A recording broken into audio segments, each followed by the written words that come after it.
Hey folks, this is Chris. It's June 20th, 2024.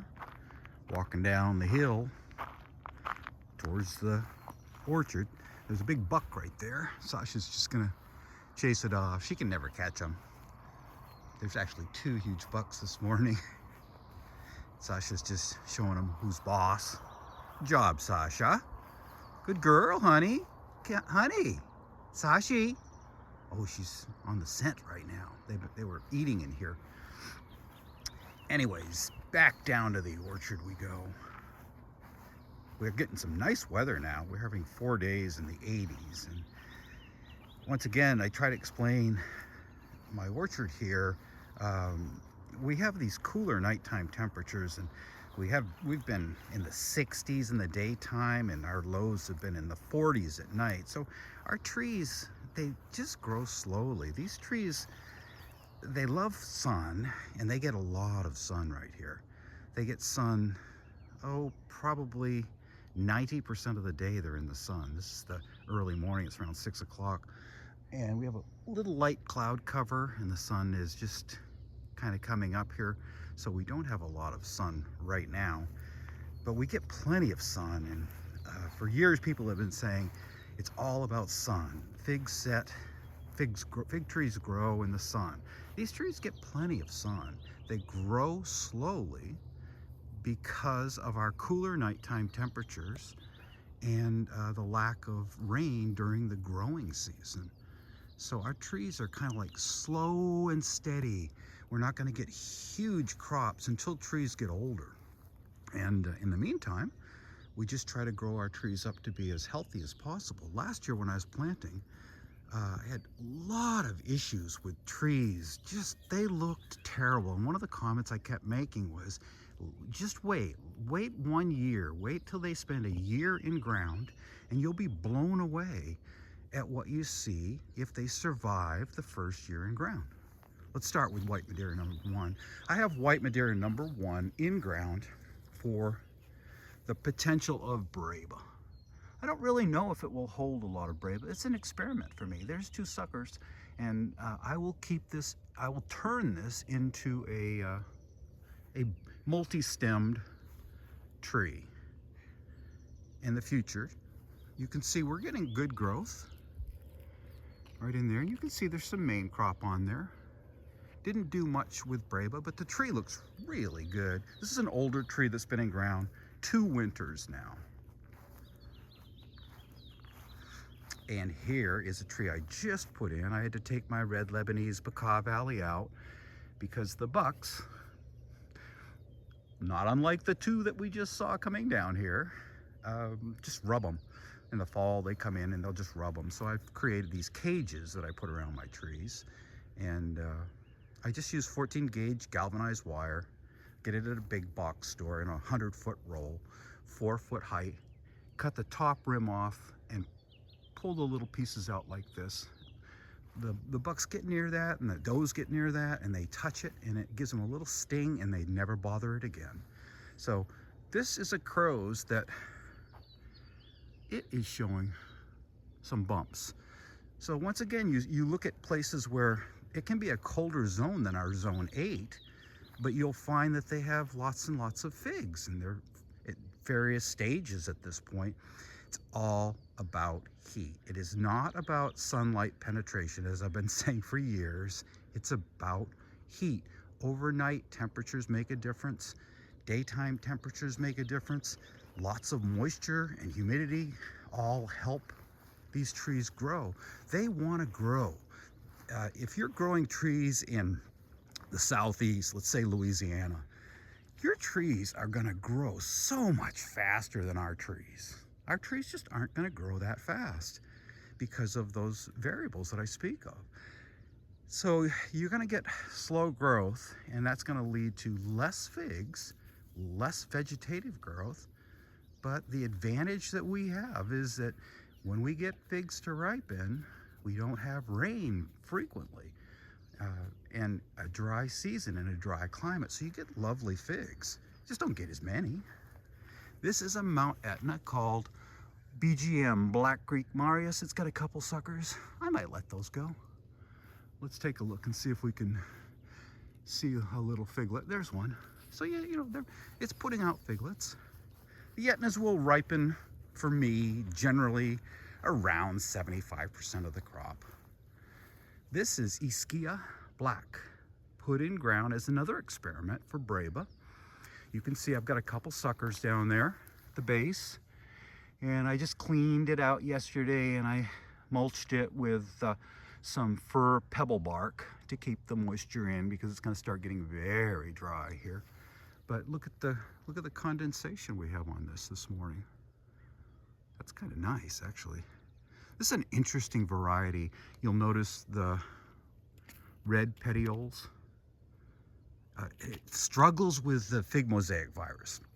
So this variety is called Ischia Black, USDA, United States Department of Agriculture. It's from Wolfskill. It just always struggles with FMV, but I think as it gets a little bit older, you'll see less and less of it, and it'll outgrow it, but it's difficult to get growing in the beginning. So let's go down and look at the new growth and see if we see any FMV on it. I don't see any. Let's look at the new growth. Maybe a tiny bit, but not much. So it's where it needs to be. It's in ground. Wonderful Breba off of this. I had one the first year that I put it in ground. I had a Breba off it, and I've had Breba off of it in the pot as well. And as I've explained over the last several years, the trees that are in pots that are Breba producers, for me personally, have been really duds. They need to be in the ground. They need a deep root system so that they have access to more moisture, more nutrition, and it stabilizes things at a time when the temperatures are fluctuating. This is Coldedama Blanca Negra. And a nice thick base. I see some fig mosaic virus on the top of it. There's some in there. So this has only been in ground one winter, and tree looks really good. It was an older tree that was gifted from my buddy Eric at, he has a channel called Lofton Arts up there in the central Willamette Valley, and a nice big tree when he gifted it. So we'll see how it does. Let's go back to my original plantings right now. This is Campaniere, and there really is nothing like a tree that's been in ground. I think this has been 5 years in ground now. And our trees do start to crank when they've been in ground for a while. These are figlets. Look at them. This is a combination of two things. Number one, this is an early variety, and it's been in ground for a while. It's got some size. It's just covered with figlets. So this is one of the great choices for the Willamette Valley. Because of our short season, we need main crop figs that are early if we're gonna go in ground. This tree makes me very happy. Let's do a slight turn to the right and take a peek at my persimmons. And here we go again. Sasha's checking it out. All those flowers on that branch that was just taken off. And I just tied these branches up closer, up higher, so that the deer wouldn't get them. And the bucks are fascinated with this tree this year. So I keep trying to grow it up bigger and bigger. And what I'm gonna have to do is put a larger cage on it, because they get up on their hind legs and they're pulling the branches off. So this is the first year I'm gonna get fruit, so it's a little frustrating, but you know, growing with nature, trying to grow with nature in a way where nature can still exist, and they aren't causing problems in various parts of nature. Look at this. I just pulled these branches up yesterday as well because I was concerned. This is Corky's Honey Delight, changing the shape of the tree a little bit. You can see just nice big Brebas on it. I just cut my cage yesterday and be putting it on today. Larger cage. Try to keep them away from it, pulling the branches up. I'm not worried about sunlight penetration. All these trees out here get plenty of sun. And if they have branches that are shading other branches, that isn't an issue. I've been saying that for years. Don't worry about sunlight penetration. Worry about air circulation around your trees. If you're in a humid place, you can have problems where moisture and the pests that come along with the moisture just go rampant if they don't have air circulation and better air circulation around the tree to prevent the diseases and pests from spreading so fast. So space is really important with trees. You never want to plant your trees on top of each other if you can avoid it. This has me very excited. This is by Pharaoh Zeus.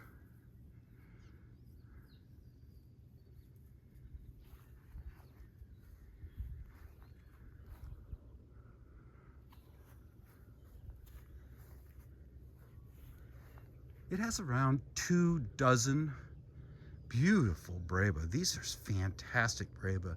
And this is a tree I've been experimenting with. 2 years ago, it gave me 3 Breba that were fantastic. You have to wait until this fig gets to be a red color. And at that point, it tastes like brown sugar and I taste maple syrup. It is a fantastic variety. And it's starting to prove itself in ground. I've been telling people, hold off, let me grow it for a while, see if it'll hold the Breba. It dropped them all last year, so this year is just fantastic. This is Long Butte, LDA, Long of August, French fig. Beautiful fig. There goes Sasha. So this has got some good things going on.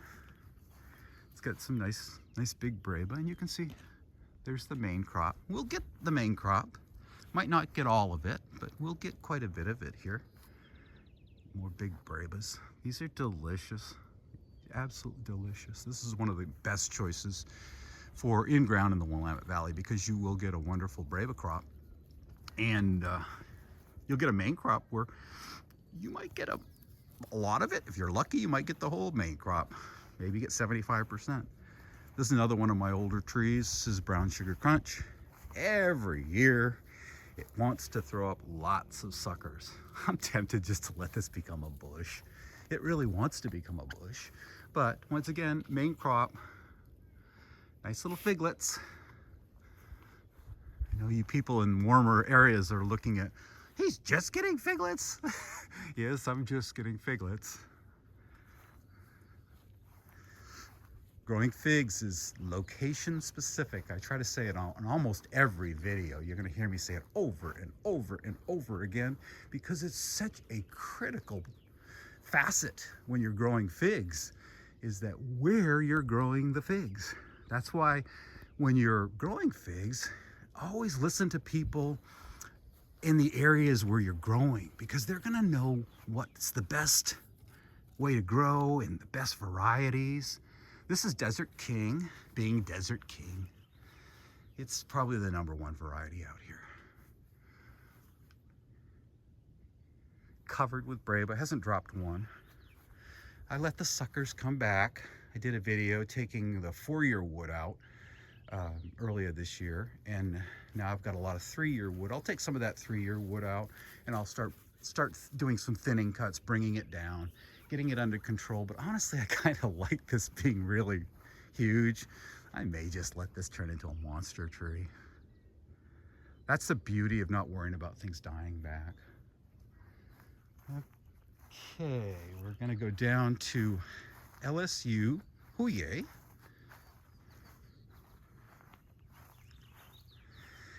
And you see in the distance, they are putting in the metal posts for grapes. So the property line's right here, right where the grass gets a little bit thicker. And they're gonna put in 40 rows of grapes. I'm really excited about that. Gonna have grapes and figs here in the area, which is neat. So this is LSU Huye, It's supposed to be a little bit earlier. I do see some figlets. They're very small. And the growth is good. This overwintered for the first time this last year. And that's looking good for a tree that made it through its first winter. All right, we're gonna go over to Lampier Preta, which died to the ground.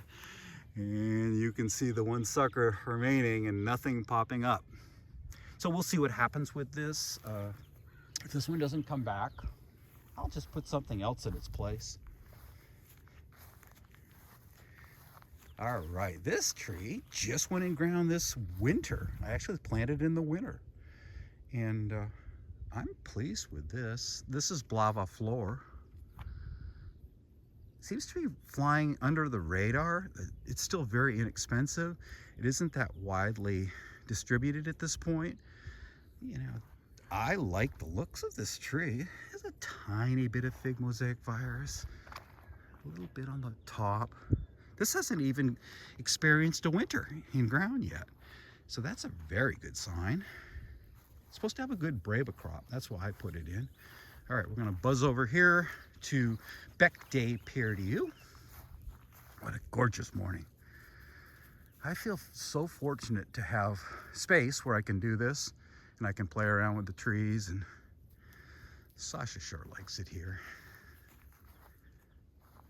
This is Bec de Perdieu. It's supposed to be another Breba producer, so that little sucker will be allowed to grow. Lots of growth.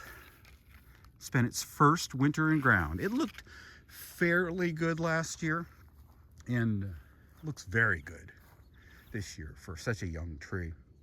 Let's see, when did I start this cutting? I started this from a cutting in 2022. So we've got 2022, 2023, and now it's 2024. So this would be considered the third leaf that this tree is in. Up the hill we go. This tree likes to grow horizontally. This is Vincenzo, been in ground. It's been its first winter in ground. Looked bad last year. It looked bad. And I said, people, wait, just wait. It'll spend a winter in ground and you'll be blown away. How nice it'll look. Looks beautiful. It had 3 Breba. I came back and 2 were gone. I didn't see them on the ground, so I don't know what happened to them. One's left. So this is a Breba producer, and you can see little figlets forming for the main crop. Up the hill we go. This is Vertolino. This one I thought I had lost when I put it in ground last year. It was, the growth was twisted and contorted. It looked terrible and it was yellow. And, you know, I just put it in ground and I kept watering it, and I top dressed it with organic composted manures. And I made a new cage this year for it, and I put some fir pebble bark on top. And you know, we're looking at, there's a little main crop and there's a Breba. So look at the clean growth. This is nice. Not a lot of growth. That's not unexpected here in the Willamette Valley. We're gonna do a little bit of a left turn here. Let's go down and wish our condolences to Iranian Candy. I top dressed with some composted manure and I've been watering it and hoping for a little sucker, but it may be gone. It may have died all the way back. There's a nice little sucker. Very healthy on LSU Tiger. And you always hear me whining about this tree as far as fruit production goes, but I can't whine about the beauty of the tree. My goodness gracious. These big leaves. Just a beautiful specimen. I might keep it for the foliage alone because I love it so much. Look at these big spade leaves. Beautiful. Okay, let's pull it down. Alas, what do I see? figlets. Could this be the year where I get this to ripen figs in ground in Oregon? I've ripened it in a pod. It's very good. It's got some serious growth. So this is what happens when these trees get in ground. You know, this is an older tree now, right? This is, even though it's not with my older plantings, it's one of an older tree that's been in ground probably 4 or 5 years. But look at the growth. You've got a foot of new growth. So as the trees gain age, they have a chance to do things that they couldn't do in ground here when they were younger. Okay. A couple more deaths. Always difficult when you put a lot of effort into trying to grow something that's kind of unusual, and that's what you get. This is where Breba was. I don't see any signs. No signs of coming back. This is a tree that I just put in here a very short while ago. It's called I-258. I put it in for potential Breba. There was a Texas peach here that just died.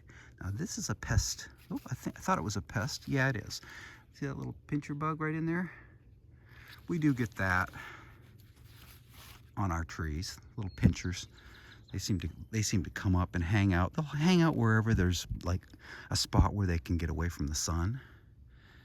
So I-258, last year I had it in a pot, this tree, and so it has not spent a winter in ground yet. And I gave it a head start, and on my deck in a 15-gallon pot, and it's just done really well. It's a strong grower. I brought it down here and I had it in the back of my truck, and I had a tarp around it. And typically when I bring things within a tarp, I just take some black duct tape, and I'll duct tape the tarp close to the tree, and I don't have problems. This time I didn't use the duct tape, so the tarp was flapping a little bit, and it caused a little bit of damage, but it didn't really seem to set the tree back a whole lot.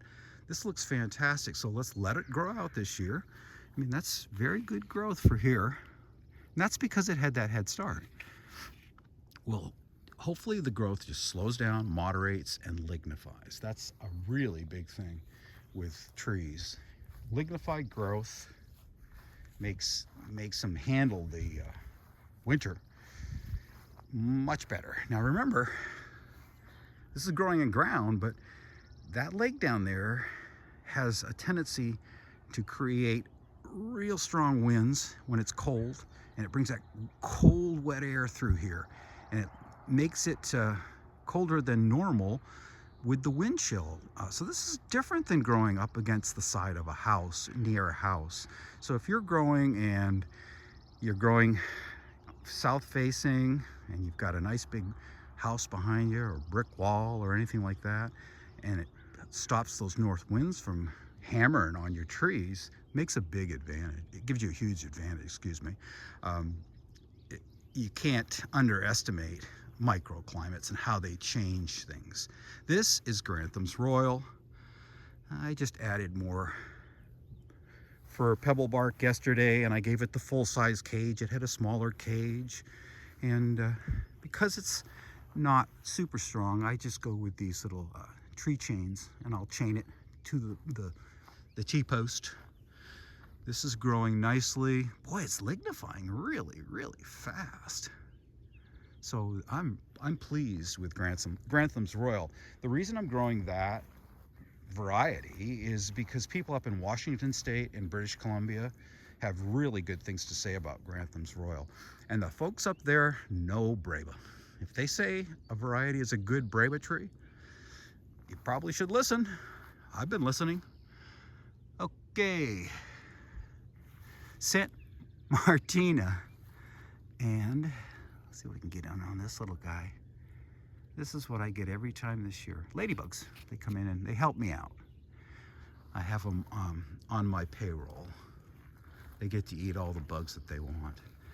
This thing is just a clump growing like crazy.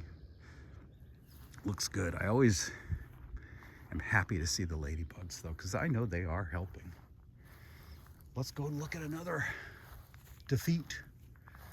This is Porcenza Blanca. This is one I really wanted because they have big Breba, and it has no signs. So rather than mope around, if I don't get that to come back, that is a choice position in my orchard, just like the position where that Debo is.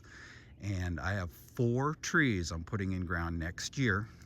And I was gonna put them in ground this year, but I'm growing them out another year. Let's see, they are Détré-Esplay, Ronde de Bordeaux,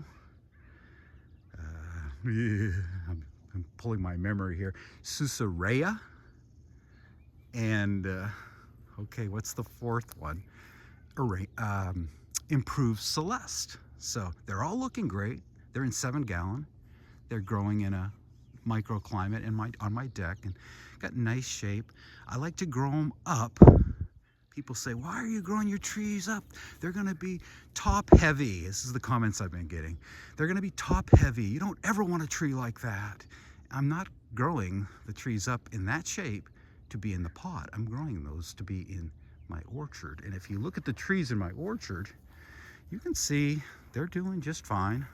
It's okay if you grow them up off the ground. Everything for us is up off the ground because we want to have a footprint around the trees where we can use our 0-turn mower.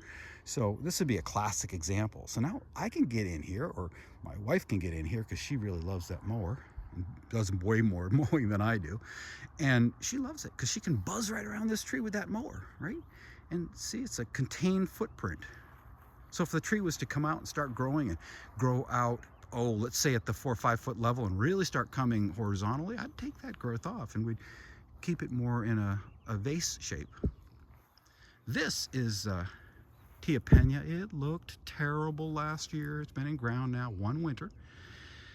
And it went from this yellow stage, I couldn't get the yellow off of it, to now, 1 year later, after it's made that winter, it's got some fig mosaic virus still. It's still digging in, but very nice tree, nice tree. It's in ground for potential Breba. The Breba is supposed to be very good. Montserrat Pons says that in his book.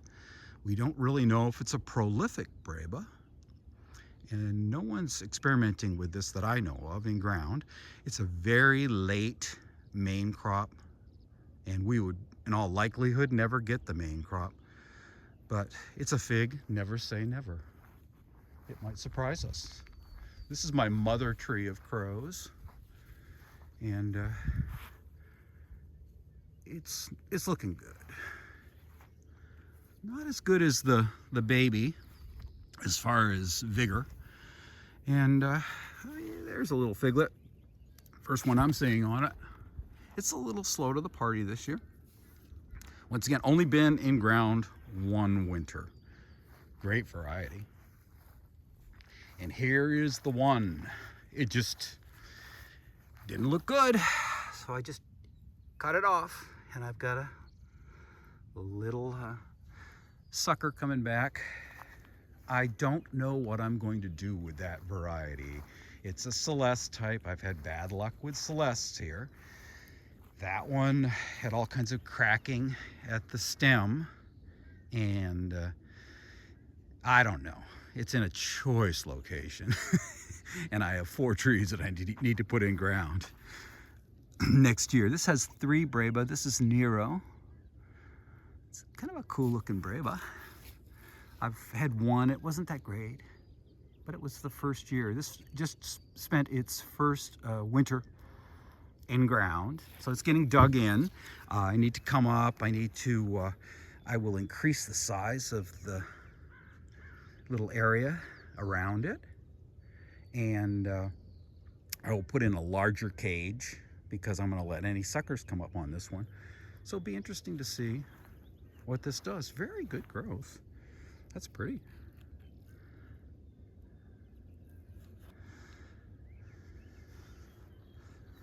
See, and you can see it's kind of, if now you're getting growth on the top, if the wind comes up, right? So I'll put a T-post in down towards facing the lake, and I'll put tree chain to hold it. I've done that on some of my new trees. I'll show you how that is, so that if you do get a really, really strong wind, it doesn't have a tendency to snap the tree because it's so young.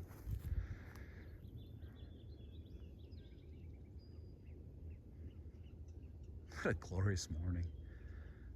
The bucks have been out, the birds are singing, and I've had a cup and a half of coffee already, so I feel pretty darn good. This is Turca from Montserrat Ponds. I put this in too early. It's too small. Last year it grew 4 inches. This year it's grown probably about 7, and it's formed 4 scaffolds. Maybe not the best choice for in-ground here. It's a main crop fig that I think might be more in line with maybe the Etnas, maybe a little later from the dates that Pons gives in his book. So it might have been a bad choice. It might have been a better one to leave in a pot. This is my Smith. I finally did some really nice thinning cuts. It has been in this location now 1 winter, and I probably shouldn't speak that much when I'm talking about Smith, because I've had horrible luck with Smith. I almost think I see double bumps. I almost think I see little figs trying. They're still, it's not at that figlet stage, it's at the little bump stage where you wonder, is that a fig or is that just more vegetative growth? Smith. Gonna try to be nice and say nice things about Smith. This is Sangue Dolce. It's Italian variety. It means sweet blood. It's a Mount Etna. I need to get in there and work this tree a little bit today. I need to cut this top rim so I have my little points coming outward. I put some bark there yesterday, some fir pebble bark. So I need to just kind of tweak this one a little bit. And there's my buddy that is now not on the planet anymore. Earwigs, we do get those. That's one of the pests. I think you see how I just squeezed it? I mean, that's all you got to do. This one, I don't see any bumps. I do see a couple right there. Still digging itself in. This one I just put a cage on yesterday. It had a tiny cage, and all these suckers were growing up through the cage. So I wanted to turn this tree from a single stem into a bush, and it's sure cooperating at this point. This is green Minchurinska. It's going to be a bush tree for potential Breba, and this thing likes to grow. It has the most glorious growth. Beautiful, just a beautiful tree. I've yet to taste a fig off of it, so right now it's just in ground, kind of growing.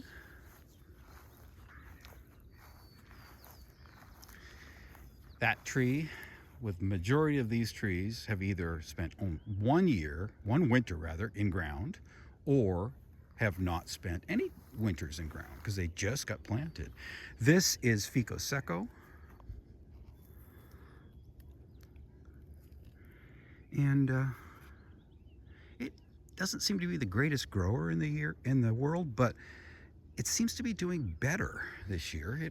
That overwintering helps the trees, and I think it might have helped Fico Seco. Oh, sunlight on my shoulders. Chilly this morning. I looked early and it was in the low 40s. This is a tree that I thought I lost last year. Honestly, it had this twisted, contorted growth. Just looked terrible. Now, it doesn't look great right now, but a whole lot better than last year. So, we'll get to the point where it's not as twisted. There's one that's a little twisted right there, but this is like more of a normal growth. This is more normal growth, but it's got some, it doesn't, it almost looks like rust, but I don't think it's rust that's on the leaves. Let's take a look at one of those leaves. It's just a tree that for me has been struggling. And I know Brian Melton down in Fresno is growing this, and he said his tree had the same kind of issues when it was really young, and his tree has finally grown out of it. He has a beautiful tree now. San Biagio, early main crop fig from Pomona Gardens in Italy. I have it in ground because it's an early main crop fig. Smaller fig, but if it's early, I'm interested. All right, we've got the nice new cage here. This one is, I believe this is my Roja. Can't even recognize it if it is my Roja, because this thing, let's see, there's my tag. I'm gonna have to get my tag up higher. I put the tag up higher as time goes by, as the trees get bigger. This is Roja from Ponds. It's supposed to have a phenomenal Breba. It went in this winter. It was dormant, so it's showing some struggle. You know, little fig mosaic virus, less there, but very nice growth. I see there's 7 inches and goes all the way down to some smaller pieces that have 4 inches of growth. This is supposed to be a great fig on the island of Majorca, and it's one of the earlier figs because it is a Breba crop, and from what I've read, it's sold in the markets in Majorca, and the people in Majorca have pretty good taste when it comes to figs, and they really like it. So it's in the orchard for potential Breba. This is another Montserrat Ponds variety called Beat Ramon. It's supposed to have a very good Breba as well. This went in ground this year, and I gave it a head start in my garage, and it is just blowing me away. What do we got in there? We've got growth from that point, which is already starting to lignify a little bit. We're looking at strong 8 inches of growth, thick growth, a little FMV. It just went in ground. Don't get upset about FMV when you just plant trees in ground in the Willamette Valley, because it's difficult on these trees. They don't like necessarily these 40-degree nights, and that's part of why they grow slowly. Can't wait to see grapes through there. This is going to be fun to watch the grapes grow. So I'll be watching the grapes grow, and I'll be watching the figs grow. That'll be kind of neat. I'm going up the hill backwards, trying to avoid the sun flares, because the sun is over my right shoulder, so it's east to my right. All right, this is something that really has me excited. I'm probably as excited about this little tiny tree as I am anything in my orchard right now. And I'm excited about the fact that it just went in ground. It had a head start in the garage this year, and it's throwing suckers. How cool is that? They don't usually throw suckers that fast for us. And there's 2 nice Breba in there that look like they're holding. I-376, Italian 376, is supposed to have a wonderful Breba crop. Glad I've added that tree. Thank you, Eric. I'm always thanking Eric for trees. See, I'm going backwards and I don't want to trip over Sasha. Sasha, why don't you kind of get up the hill a little bit? Oh, she's got something she's interested in. Deer poop. Nope, not deer poop, just grass. Okay. This is Gris de Saint-Jean. It means St. John Gray. And it's supposed to have a fantastic Breba crop. This is one Brian Melton's been speaking about as well. He talks about the Breba crop. And same thing, all of these trees, head start in the garage this year. Sasha, enough of that. And that gave them a little bit of an advantage. If you watch my video from last year, at approximately the same time, the trees that were going in, I had put in through the winter, and that was part of the reason they struggled. I put them in too early, I think. But then again, you look at an example like Brava Flor down there, that went in the winter this year, and it looks fine. But if you can give them a head start and get them leafed out and transition them with a fig shuffle from the garage here, you seem to have better luck. This, another one I'm excited about, this is Angelito. Nice, it's lignifying. How strange is that? There's 10 to 12 inches of growth on a couple of those limbs, and they're lignifying. It's gone in ground for potential Brava as well. It's a seedling from Northern California that was discovered by a buddy of mine, Doug. He goes by Blue Malibu on the RFigs forum. I've actually gone out in the wild with him, and my wife went and a couple other members went, and we did a fig hunt, my first fig hunt ever. And Doug is very, very knowledgeable, and that's his favorite fig, so I'm glad to have that in ground.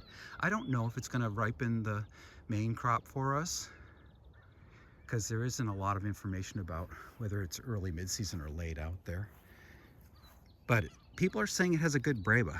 This has spindly growth, very spindly growth, and it's, once again, I used a little of this tree chain. So when you're putting this on, make sure you make this wide, you know, because the tree's going to get bigger. So don't make this part narrow. You can make it really narrow over here, but make this wide so that you plan for future growth. This is Algerina Blanca. Early main crop fig from ponds. Very rare at this point. I don't know if it was a good choice or not. Depends on how early is for us.